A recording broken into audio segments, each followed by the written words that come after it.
Photographers captured moments when Diana stood a few steps away, looking isolated, while Charles appeared engaged with others.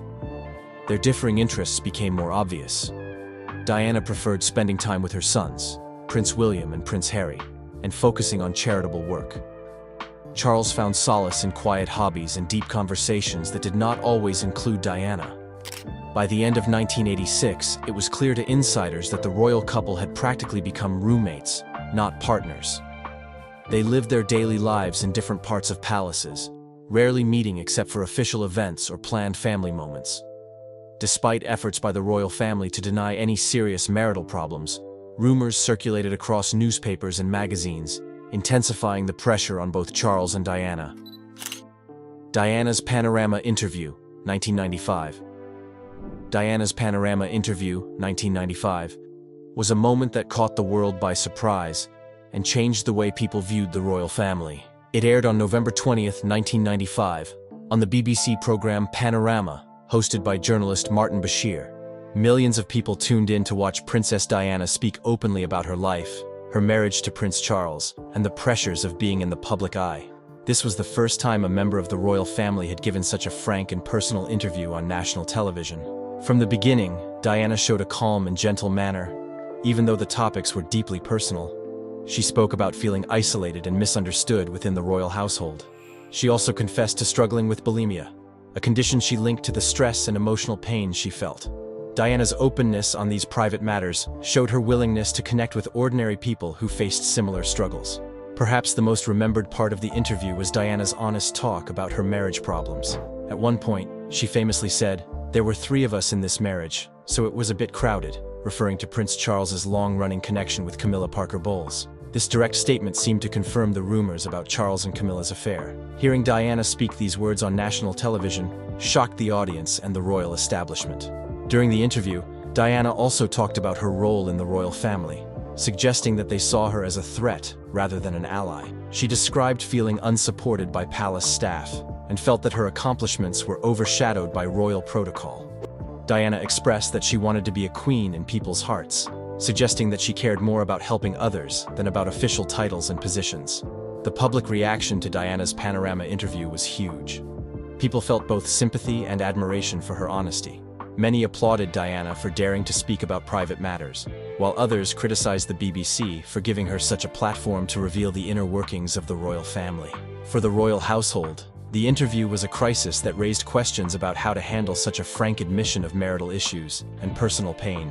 In the days and weeks after the interview, tensions grew within the monarchy, and discussions about Diana and Charles's future intensified. By the following year, the two finalized their divorce. Diana's Panorama interview remains a defining moment in modern royal history, a rare instance when a royal figure chose to break tradition and directly tell the world her side of the story. Diana's tragic death. In the early hours of August 31st, 1997, the world lost a beloved figure, Diana, Princess of Wales. She was just 36 years old. That night, Diana was in Paris with her companion, Dodi Fayed. They were traveling in a Mercedes-Benz limousine when their driver, Henri Paul, sped through the Pont de l'Alma tunnel, attempting to escape pursuing paparazzi. Inside the car were Diana, Dodi, Henri, and bodyguard Trevor Rees-Jones. Suddenly, the car lost control and crashed into a pillar inside the tunnel.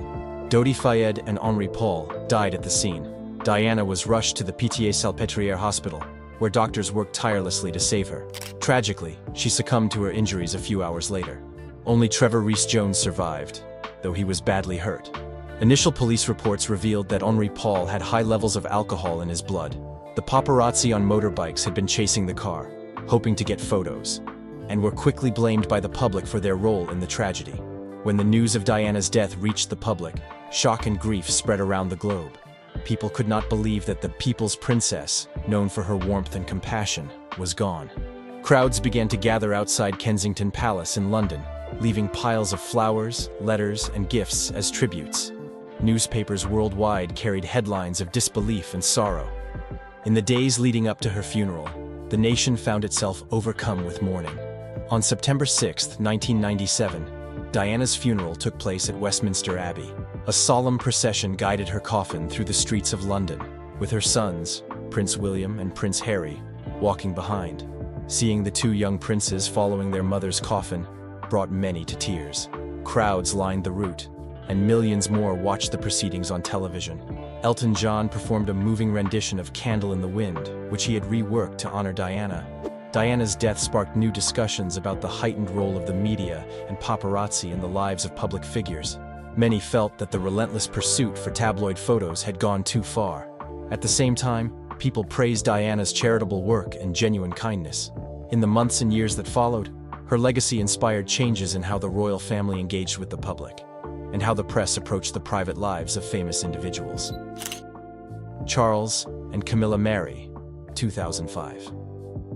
In April 2005, after decades of ups and downs, Prince Charles and Camilla Parker Bowles finally made their love official. The couple's relationship had been in the spotlight for many years, stirring controversy and debate across the United Kingdom. However, their bond had proven too strong to be broken by public scandals, royal expectations, or even the tragic death of Princess Diana. When the announcement of their engagement came, many people were surprised, but also curious about how exactly the royal wedding would unfold for a couple with such a long history. The wedding was initially set to take place on April 8, 2005, at Windsor Castle, but had to be postponed by one day, so Prince Charles could attend Pope John Paul II's funeral in Rome. On April 9th, the couple held a civil ceremony at Windsor Guildhall, followed by a blessing at St. George's Chapel. Queen Elizabeth II did not attend the civil ceremony, but she joined the family for the blessing and later hosted a reception. The mood was joyful yet modest, reflecting their desire for a subdued celebration. Despite the years of public scrutiny, many people were happy to see Charles and Camilla finally wed. Their mutual affection was clear, and the simpler wedding format highlighted their wish for a more private celebration. Camilla took the title of Duchess of Cornwall instead of Princess of Wales, a decision made out of respect for Diana's memory and the public's lingering feelings. Though some critics remained skeptical, the couple's union gained acceptance over time as they took on more royal duties together. In the months and years following their marriage, Charles and Camilla continued to shape their public roles. They supported various charities, traveled for state visits, and appeared together at cultural and social events. While Charles focused on environmental issues and youth programs, Camilla championed literacy, women's rights, and the well-being of animals. Over time, their team approach began to soften public opinion, and an increasing number of people saw Camilla less as an interloper and more as a loyal partner to the future king. For Charles, the marriage marked a new chapter in his personal life, fulfilling a desire delayed by past controversies. When Queen Elizabeth II eventually gave her approval, it signaled that even the strict royal tradition could adapt to modern changes. As the Duchess of Cornwall, Camilla showed her dedication to her new royal duties, engaging with the public and supporting causes dear to her and Charles. Their wedding stood as proof that love can endure, even after years of challenges and heartbreak. Modern status of Camilla and Charles. Charles and Camilla's relationship has transformed significantly over the years. From a scandal that shook the royal family to their eventual marriage in 2005, they have now become a steady presence at the heart of the monarchy. With Charles ascending to the throne as King Charles III after the passing of Queen Elizabeth II, Camilla holds the title of Queen, signaling a remarkable shift from her earlier public image as the Duchess of Cornwall. Their story is one of both personal and royal evolution, marked by changing public attitudes and growing acceptance. Today, Charles and Camilla focus on their royal duties, while also showing a more relaxed and approachable side. King Charles, known for his passion for environmental issues, continues to champion causes such as climate change, sustainable farming, and the protection of wildlife. Camilla, meanwhile, has become a strong advocate for literacy programs and charities focusing on domestic violence and osteoporosis awareness. People are seeing her as a supportive and hardworking royal figure, quite different from the controversial figure she once was in the media. An important part of their modern status involves their public appearances, which display a respectful and warm partnership. They are often seen together at official functions, greeting diplomats, meeting with local leaders, and engaging with charity representatives. Both are comfortable with each other's presence, and their relaxed interactions hint at a deep understanding built over many years. This contrasts with the formal and sometimes distant image royals have had in the past, reflecting the more open and modern style they bring to the crown. As king and queen, Charles and Camilla's approach to leadership within the royal family highlights the values they hold dear. Charles remains focused on maintaining the monarchy's relevance in a rapidly changing world, while Camilla uses her platform to shine a light on everyday issues people face. They support each other's projects, attend joint events, and often speak with genuine interest to those they meet, helping to humanize the royal institution. Public opinion of the couple has gradually softened, especially compared to the intense criticism they faced years ago.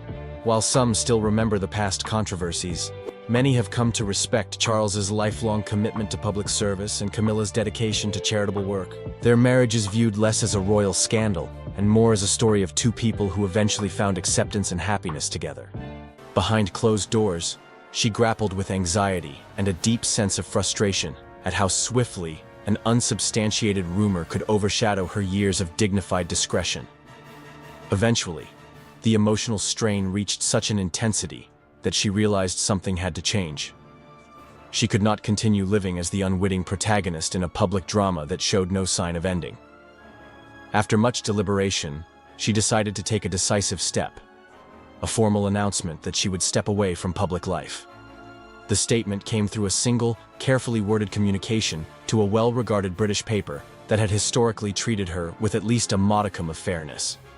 She explained that she valued her privacy, that the speculation had taken a personal toll, and that she intended to focus on her family and personal pursuits away from the Klieg lights of paparazzi and endless gossip. The media reception was immediate and intense, as expected. Some outlets interpreted her announcement as tantamount to an admission that she had something to hide. Others claimed she was being bullied out of her rightful social circles by an unrelenting rumor mill. More sympathetic voices framed her departure as a courageous act of self-defense, a measured refusal to let public scrutiny consume her life. Rose, now resolute in her choice, refused to be drawn into further commentary. For her, stepping away was not about winning an argument or feeding a controversy. It was about preserving her well-being and reasserting a control she felt had been snatched from her. Over the following months, she began the practical work of retreating from the public arena. She scaled back her participation in aristocratic events, politely declining invitations that would have placed her in the direct line of tabloid attention. She also shifted her philanthropic energies towards smaller charities and organizations where she could contribute more discreetly. Instead of hosting lavish fundraisers or making high-profile appearances, she worked quietly in the background, offering her time and financial support without any fanfare. Her circle of close friends grew tighter, focused on those who had demonstrated unwavering loyalty and respect for her privacy. There were whispers, of course, that this departure could be temporary, that in time she might re-emerge. But Rose herself felt a profound relief in stepping off that public stage. Where once her days had been governed by social calendars and insidious rumors, she now woke to simpler rhythms: a morning walk, an afternoon spent reading or practicing photography, evenings dedicated to meaningful conversation with family and longtime confidants. Freed from the need to second-guess how each move might be perceived, she discovered a sense of peace that had long eluded her. Naturally, the tabloids were slow to let go. They spun stories about her reclusion, suggesting it was forced upon her by royal decree, or that she was harboring bitterness over alleged slights. But as time passed, and she consistently refused to re-engage, the appetite for new material about her dwindled. Other controversies arose to occupy the front pages, and the ceaseless churn of celebrity news found fresh subjects. Gradually, Rose's name became less frequent in the columns. Whenever it did surface, it was little more than a footnote, an echo of a once sensational storyline that people had largely moved on from. Meanwhile, within the royal family, the fallout took a subtler form. Kate carried on with her duties, sometimes facing questions about Rose that she politely sidestepped. Prince William, adhering to protocol, remained silent. In official settings, neither mention nor hint of the rumors was ever made. Palace aides presumably noted that the silent strategy seemed effective, and from the monarchy's perspective, the entire ordeal was best left to fade from collective memory. While no public statement was ever issued on behalf of the royals to clarify the true nature of Rose's connection to them, their unwavering silence was itself a statement that they did not deem the rumor worth acknowledging. Behind the scenes, there were quiet regrets. Kate was said to mourn the carefree closeness she had once shared with Rose, a friendship tested and strained by the swirl of unwanted attention. Those who knew the two women personally understood that whatever tensions had arisen, the root cause was never real enmity, but rather the media's compulsion to pit them against each other. But high-profile lives leave little room for clarifications, especially when clarifications might only perpetuate the gossip cycle. Thus, both women moved forward, carving separate paths in a world that had often thrust them together in ways they never orchestrated.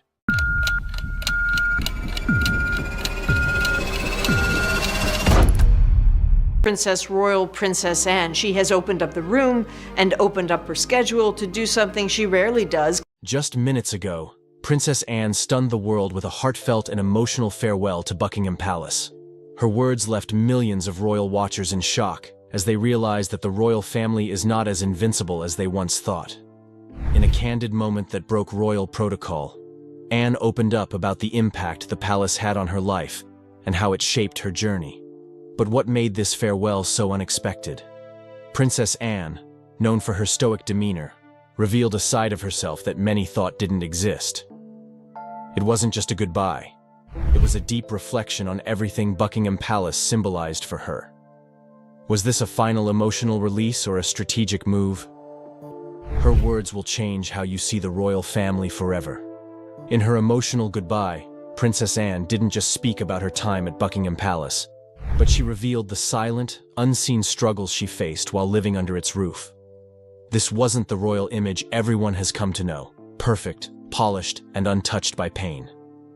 Anne's honesty about the weight of royal expectations, the pressure, and even her desire for personal freedom shocked the public. Was this the real Anne? Or was she just tired of the expectations placed on her by the monarchy? She opened up about how, for years, the palace felt less like a home and more like a gilded cage. Her words suggested that perhaps it was time to move on. Not just from the palace, but from the heavy burden of royal duty itself. As Anne spoke, there was a clear message for anyone listening. The royal family, despite its image of unity, is far from flawless. The emotions were raw, the reflections deep, and the words revealing. Princess Anne's farewell was not just about Buckingham Palace, it was about her own evolution as a member of the royal family. Her life, dictated by duty, was coming to a crossroads. Could this moment mark the beginning of a shift in how royals engage with the public and their duties? For the first time, Princess Anne was openly questioning the very system she's lived under for decades. What followed in her emotional speech left everyone questioning her future role within the royal family. Princess Anne didn't just say goodbye. She hinted at stepping back from the limelight. Was this a soft rebellion against the monarchy? Could the monarchy itself be headed for a major change, with Princess Anne leading the charge for a new era? Anne's words were not just a reflection, they were a potential warning to the royal family. Could this moment signal the beginning of the end for Buckingham Palace's hold over its most famous family? As the royal world processes this monumental announcement, one thing is clear. Princess Anne's emotional farewell has shaken the monarchy to its core. What do you think this means for the future of the royal family? Could this mark the beginning of a much-needed change, or is it simply the reflection of a tired royal under too much pressure? Stay tuned, because there's much more to come in this unfolding story. The secret behind Princess Anne's decision to leave Buckingham Palace will shock you. What made Princess Anne decide to bid farewell to Buckingham Palace? It wasn't just a desire for privacy or a simpler life. No. Her decision goes much deeper. In her emotional farewell, Anne revealed an unexpected truth about her royal journey. For years, the public only saw a polished, strong princess, but behind the scenes, Anne's life was much more complicated. While the palace represents tradition, power, and duty, it also became a place of personal struggle. Her words about feeling trapped in the royal system resonated with many who believed she thrived in her role. But what made Anne truly decide to step away? For Anne, the constant spotlight and the pressure of royal duties became more than just a burden. It became a wall. She spoke candidly about her frustrations with the constraints of palace life. Unlike other royals who seemed to enjoy the luxury and glamour of their positions, Anne found herself seeking more than what Buckingham Palace could offer. But it wasn't just a case of wanting privacy or peace. Princess Anne was searching for something deeper. Her farewell was not just about leaving a building. It was about leaving behind an institution that, for decades, had dictated her life. The question remains, what does this mean for the future of the monarchy? Anne's personal reflections revealed a level of dissatisfaction that few expected. While many view her as the quintessential royal, always composed and duty-bound, Anne confessed that her journey through the royal family was far from ideal. She talked about the weight of tradition, and how, over time, it stifled her growth. It was as though she was constantly suffocated by the expectations of her title. Princess Anne's decision to leave Buckingham Palace wasn't just a personal choice. It was a bold statement against the very fabric of royal life. Is this a message to other royals who feel similarly constrained? Anne's exit might be the beginning of a royal awakening that could change everything. The media reaction has been explosive, with some seeing Anne's departure as a rebellion, while others speculate about her deeper motivations. Was Anne trying to reclaim her personal identity? Or was she sending a message about the pressures faced by all royals? Whatever the reason, Princess Anne's words have opened a Pandora's box of royal truths that the public wasn't ready for. You didn't believe she was dead? For a long time. I just refused to accept that she was gone.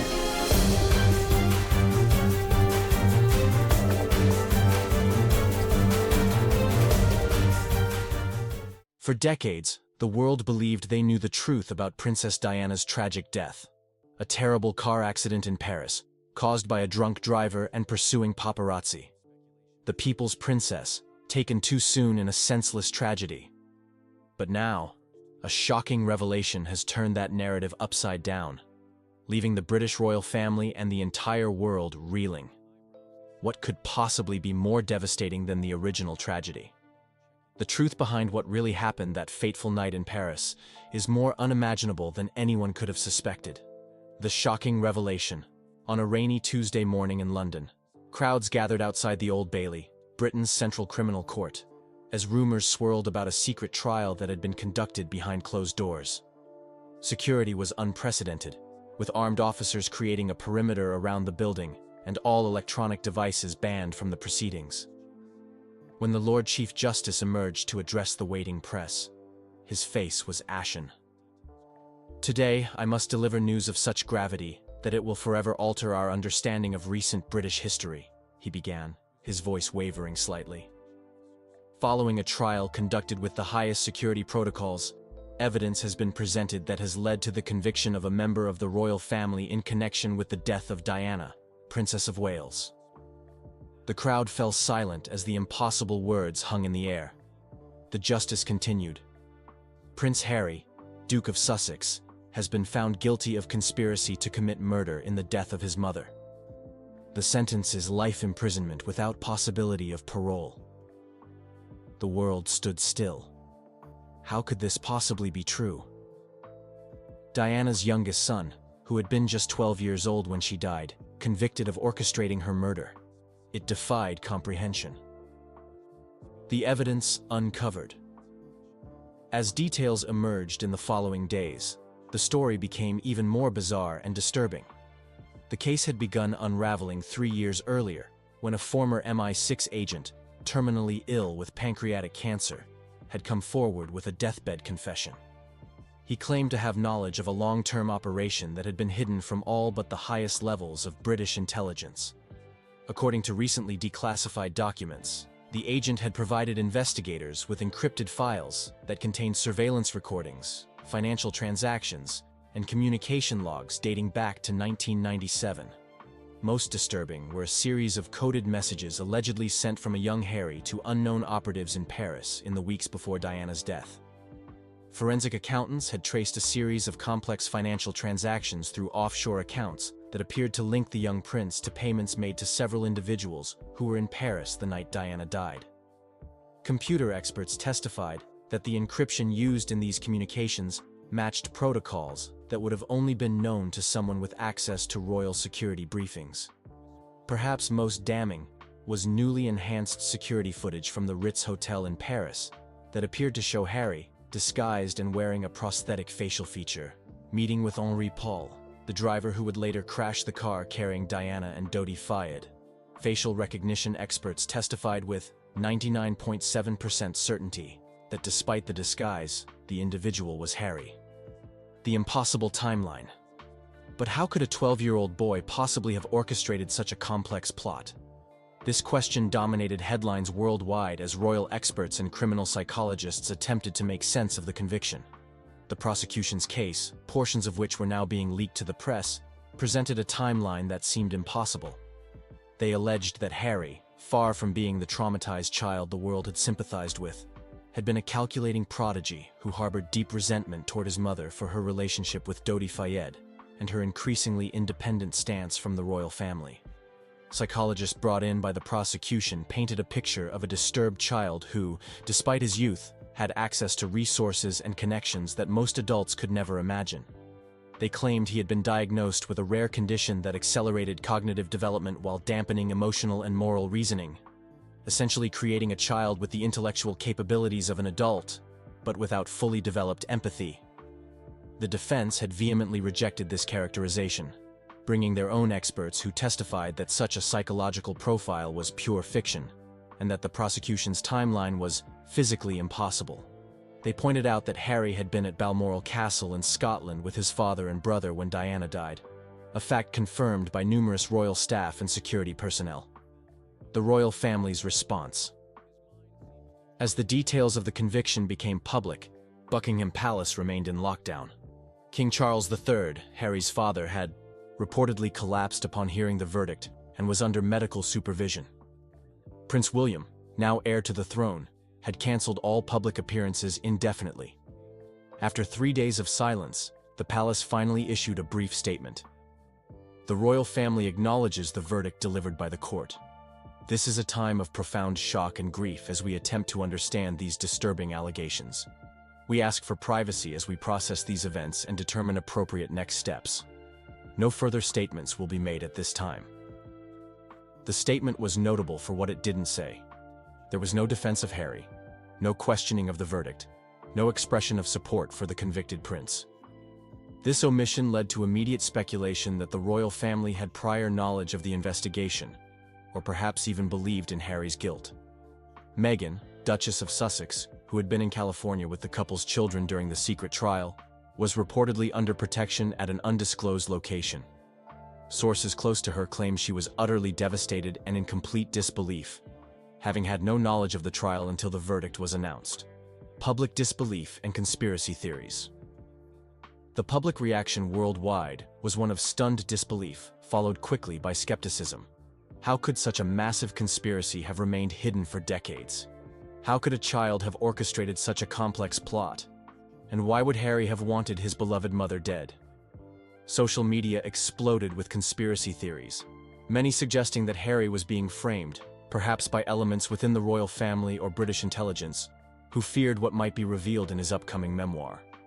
Others pointed to his recent estrangement from the royal family as potential motivation for a coordinated attack on his character and freedom. Supporters gathered outside Kensington Palace with signs reading "Free Harry" and "Truth for Diana." In the United States, where Harry had relocated in recent years, political figures called for international oversight of the case, questioning Britain's judicial process and the secrecy surrounding the trial. Prominent legal experts expressed grave concerns about the conviction. A secret trial, with evidence never subjected to public scrutiny, resulting in a verdict that defies logical timeline analysis. These are hallmarks of a judicial travesty, not justice, remarked one Harvard law professor. The confession that changed everything. Just as public opinion was coalescing around the belief that Harry had been framed, the case took another stunning turn. 1 week after the verdict was announced, Harry requested a television interview from his holding cell at an undisclosed maximum security facility. In a broadcast that would become the most watched television event in history, Harry appeared on screen looking haggard but composed. What followed was a 40-minute monologue that left viewers worldwide speechless. "The truth about my mother's death has been hidden for too long," he began. "While I maintain my innocence regarding the specific charges, there are aspects of that night that the world deserves to know." He then proceeded to outline a narrative so complex and disturbing that it challenged everything the public thought they knew about the royal family. He claimed that while he had not orchestrated his mother's death, He had discovered evidence years later, suggesting involvement by other members of the royal family and British intelligence. According to Harry, his recent estrangement from royal duties and move to America had been motivated not by personal preference, but by his discovery of this evidence. "I couldn't continue to represent an institution that I believed was complicit in my mother's death," he stated. Most shocking was his assertion that he had been willing to accept conviction to protect his children. "There are forces at work that have made it clear to me that my children would be in danger if I revealed what I know," he said, his voice breaking. "This conviction, while based on fabricated evidence, serves their purpose of discrediting me while allowing me to protect those I love by maintaining certain secrets." He concluded with words that sent chills through viewers. "I say goodbye to freedom, knowing that someday the full truth will emerge. Until then, I accept this sentence as the price for my children's safety." The aftermath and unanswered questions.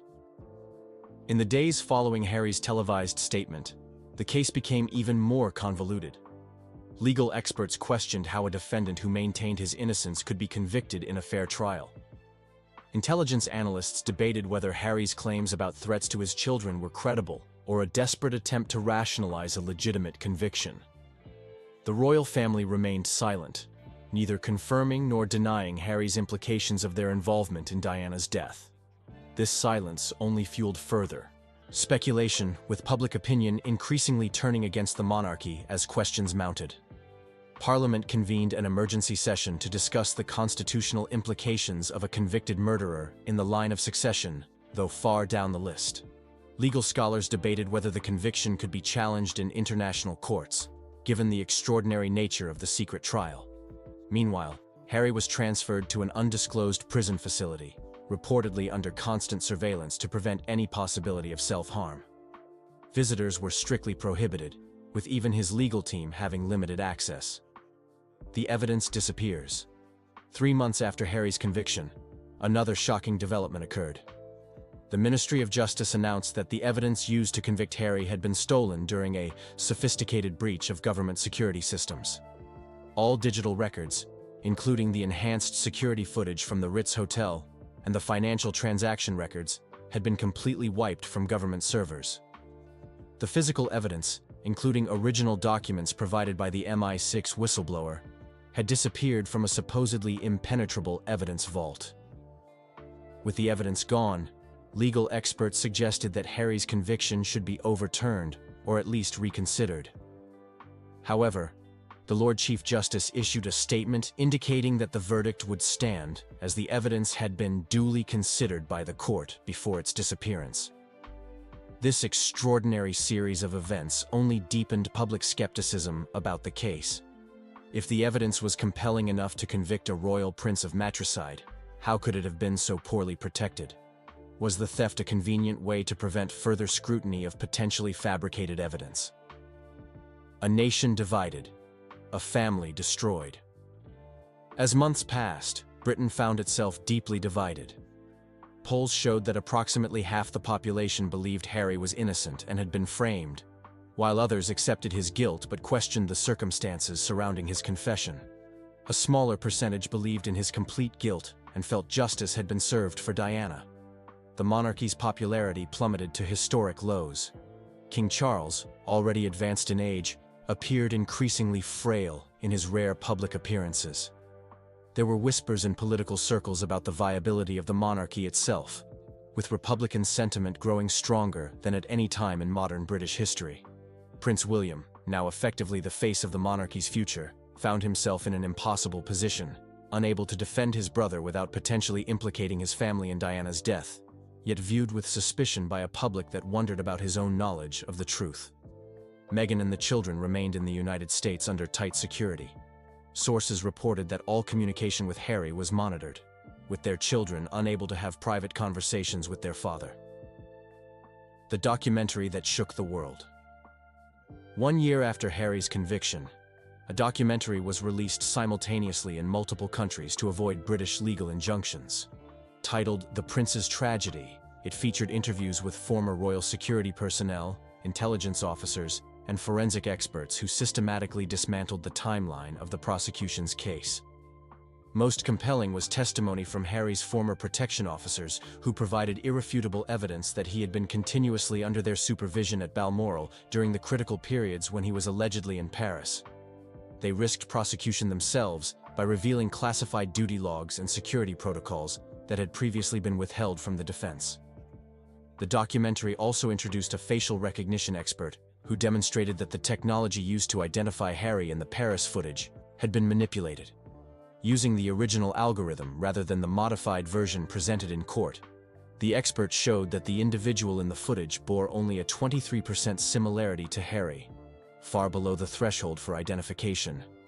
Perhaps most damning was an interview with a former MI6 operations director who suggested that the entire case against Harry had been manufactured to prevent him from revealing what he had discovered about Diana's death.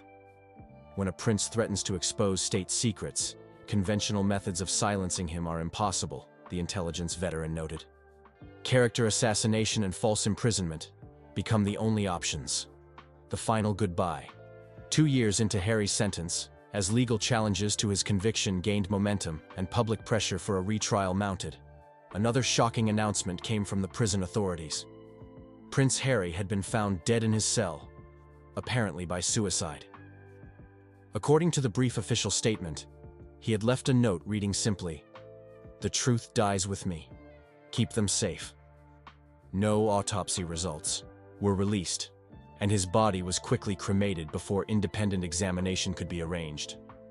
Meghan released a statement questioning the suicide ruling and demanding an international investigation, but her voice was largely drowned out by the wave of memorials and retrospectives that followed Harry's death. The narrative quickly shifted from questions about his conviction to reflections on his troubled life. In a final twist that seemed to confirm the darkest suspicions, all pending legal challenges to Harry's conviction were administratively closed within days of his death. The judge who had been reviewing the appeal request recused himself without explanation and subsequently left the country. The legacy of doubt. Today, years after these extraordinary events, the truth about Princess Diana's death and her son's conviction remains obscured. The official record states that Harry was guilty of conspiring in his mother's murder and later took his own life in prison. But millions around the world remain convinced that this narrative conceals a far more disturbing reality. Annual vigils are held outside Buckingham Palace on the anniversary of both Diana's and Harry's deaths. Conspiracy theories continue to flourish, books and documentaries regularly revisit the case, and justice for Harry remains a rallying cry for those who believe in his innocence. The monarchy has never fully recovered from the scandal. While it continues to function, its mystique and public support have been permanently damaged. King Charles passed away not long after his son, with many attributing his decline to the stress of these events. William now reigns as a king forever shadowed by questions about his brother's fate and his own knowledge of the truth. Meghan and the children remain in America, where they live under assumed names, rarely seen in public. On the anniversary of Harry's death each year, an anonymous donor places lilies, Diana's favorite flower, on a bench in a London park with a card that reads simply, "The truth never dies. Only goodbye for now, not forever." For a public that once mourned a princess, then watched her sons grow up under the weight of that tragedy, the story's final chapter seems cruelly fitting. More questions than answers, more shadows than light, and a family destroyed by secrets that may never be fully revealed.